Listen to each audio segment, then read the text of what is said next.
তরুণীরা নওজওয়ান যুবকেরা ইয়া মে মুরব্বিয়ানিরা বাবা রাসূলকে যদি বলা হয় তোমার বড় ছেলে কেন এই কাজগুলো করলো না, তখন একটা উত্তর বেরিয়ে আসবে, আল্লাহ আমি বলেছিলাম ও আমার কথা মানে না।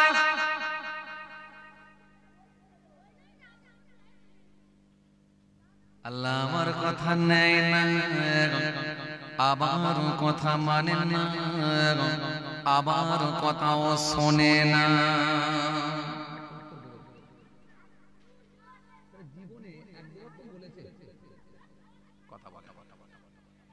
জীবনে একদম বাপ যদি নামাজি হয়, মা যদি নামাজি হয়, এই নামাজের ওয়াজ, নামাজের কথা বা রোজার রাখার কথা জীবনে একদম তো বলবে রে বাবা, বলবে না দাদা? বলবে। তাহলে এই উত্তরটা কিন্তু একটা পেয়ে যাবে, আল্লাহ আমি বলেছিলাম ও আমার কথা মানে না। তখন যদি কোশ্চেন হয় বান্দা বলো তুমি বলেছিলে ঠিকই, কিন্তু এটাও তো ঠিকই তোমার ছেলেকে যখন বলেছিলে, তোমার ছেলের বয়স হয়েছিল তখন কত? 35 বছর। ও বান্দা সিসি ক্যামেরার ফুটেজটা একবার দেখো।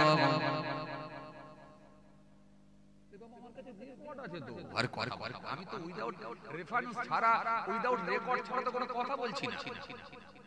কে বলছে? আল্লাহ। আমি নয় রে ভাই।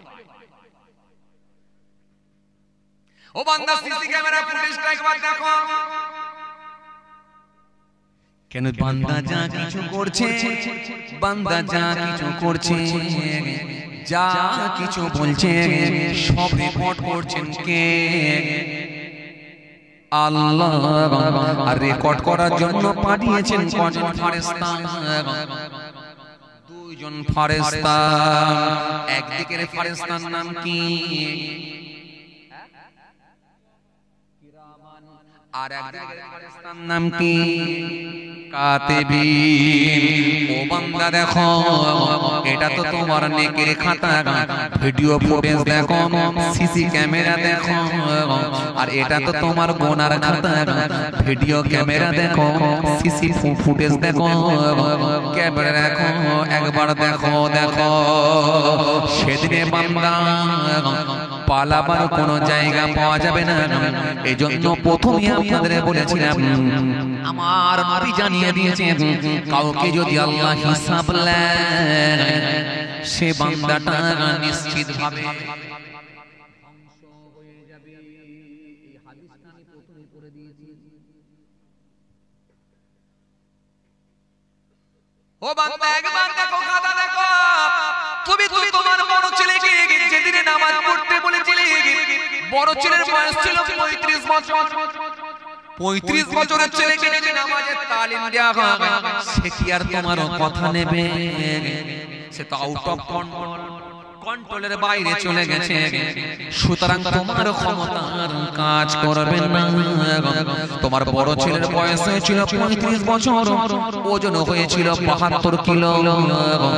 আর তোমার বয়স হয়েছিল 82 বছর, ওজন হয়েছিল 37 কিলো। কে কার কথা মানবে এবারে বল?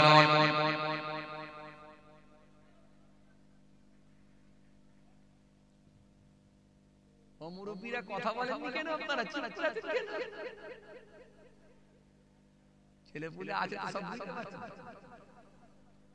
বয়স হয়ে গেলে ছেলে বড় হয়ে যায় আর বাপ ছোট হয়ে যায়। ছেলের কথাই বাপকে চলতে হয়। কথা বলছেন না কেন? এবারে ব্যতিক্রম বললে হবে না, ব্যতিক্রম, কিন্তু এটা একেবারে বেশিরভাগ। এবারে বান্দা একবার বলো, ও বান্দা একবার বলো, 35 বছর তোমার তো কন্ট্রোলের বাইরে, তখন কেন তুমি ওটা বলেছিলে? ও বান্দা একবার বলো, যখন থেকে তার নামাজের রোজা নামাজ রোজা এই শিক্ষা দেওয়া দরকার ছিল, কারণ আমার হাবিব তো বলেছিলেন 7 বছর বয়স থেকে শুরু করো, আর 7 বছর বয়স থেকে শুরু করো, 10 বছর বয়স যখন পৌঁছাবে নামাজে না গেলে চর্চা পড়া মারা শুরু করো, 12 থেকে পরিপূর্ণ নামাজি তৈরি করো। তাহলে 12 বছরে যদি শুরু করাতে তোমার তো কন্ট্রোলের মধ্যে ছিল, ছেলে ভালো হয়ে যেত, কিন্তু তুমি 35-এ যখন দিনের শিক্ষা দিয়েছিলে সে তো আর তোমার কথা মানে না। বলো ও বান্দা, তুমি 12 বছরে কেন নামাজ পড়ানোর প্র্যাকটিস করলে না? বলো উত্তর কি কিছু পাওয়া যাবে? এবারে বল, কথা বলে আর উত্তর পাওয়া যাবে? আর উত্তর পাওয়া যাবে? 7 বছর বয়স থেকে স্টার্ট করো, 10 বছর বয়স হয়ে গেলে চর্চা পড়া লাগা, আর 12 বছর বয়স হলে একবারে পরিপূর্ণভাবে নামাজি বানা। কিন্তু সেই টাইমে তখন তুমি তাকে শেখালে না, তুমি তো নিজেই 55 বছর থেকে করেছিলে কথাটি।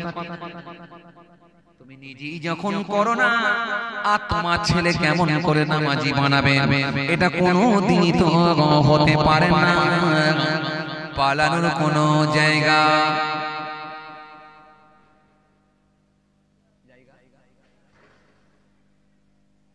তাহলে যারা মুখে দাঁড়িয়ে রেখেছে, মাথায় টুপি পরেছেন, গায়ে জুব্বা দিয়েছেন, ফজর পড়েছেন, জোহর পড়েছেন, ইশা পড়েছেন, জান্নাতে যাওয়ার চিন্তা ভাবনা নিয়েছেন, যদি এই প্রশ্নগুলো আসে কোনো উত্তর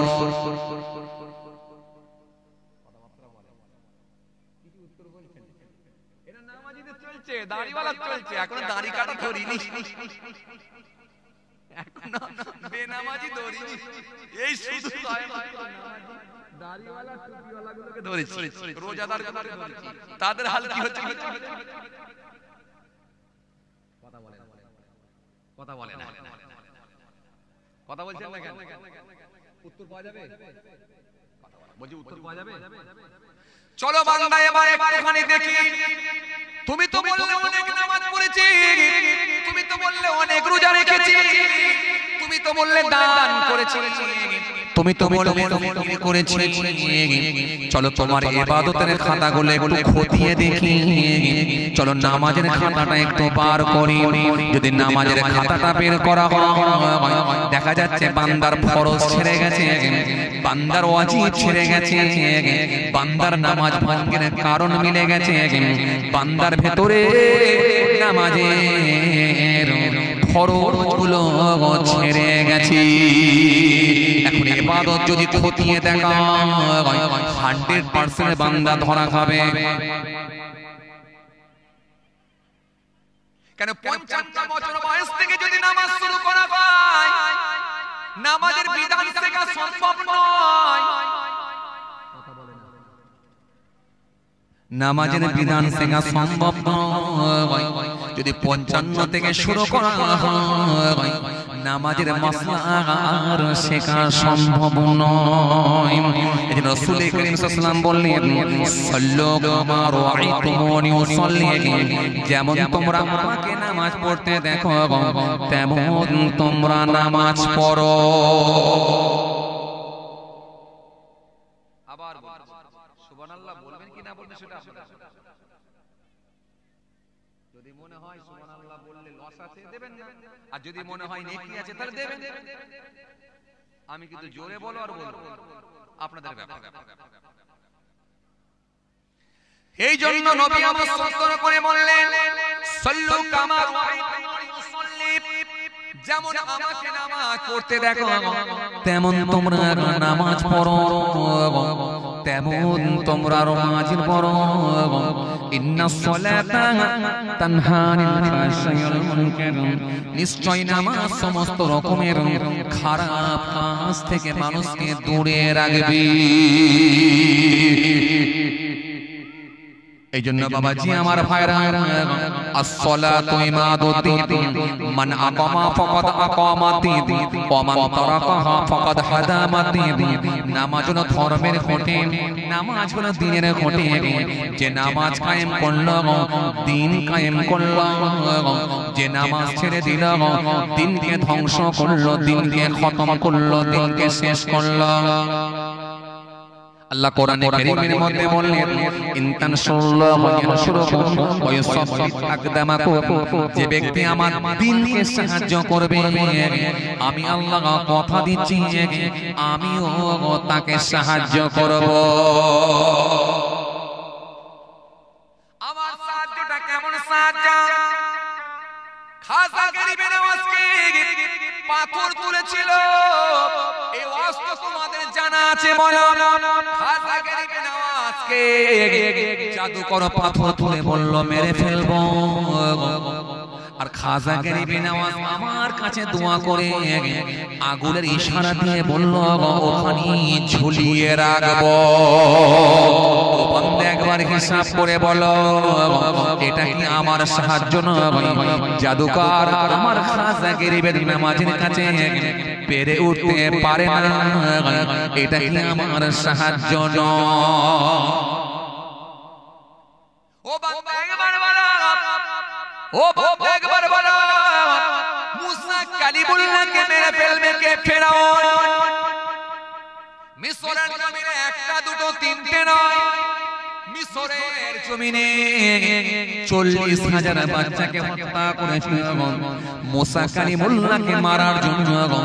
ও বান্দা একবার কি ভেবে দেখো, একবার চিন্তা করো মুসা কালিমুল্লাহকে মারার জন্য কেন ফেরাউন জানতে পেরেছিল এই রাজ্যে এমন একটা বাচ্চা জন্মগ্রহণ করবে যার হাতেতে আমার রাজত্ব চলে যাবে। সুতরাং এই রাজ্যে এমন একটা বাচ্চা জন্মগ্রহণ করবে যার হাতেতে আমার পুরো রাজ্য চলে যাবে। ফেরাউন সেদিনে অর্ডার করলো এ রাজ্যে পুত্র সন্তান হলি মেরে ফেলো। গুনে গুনে গুনে গুনে একটা দুটো তিনটে চারটে নয় 40,000 বাচ্চাকে হত্যা করলো। যার ভয়েতে বাচ্চা হত্যা হলো সেই মুসা কালিমুল্লাহ ফেরাউনের বড় দিয়ে বড় হয়ে গেল।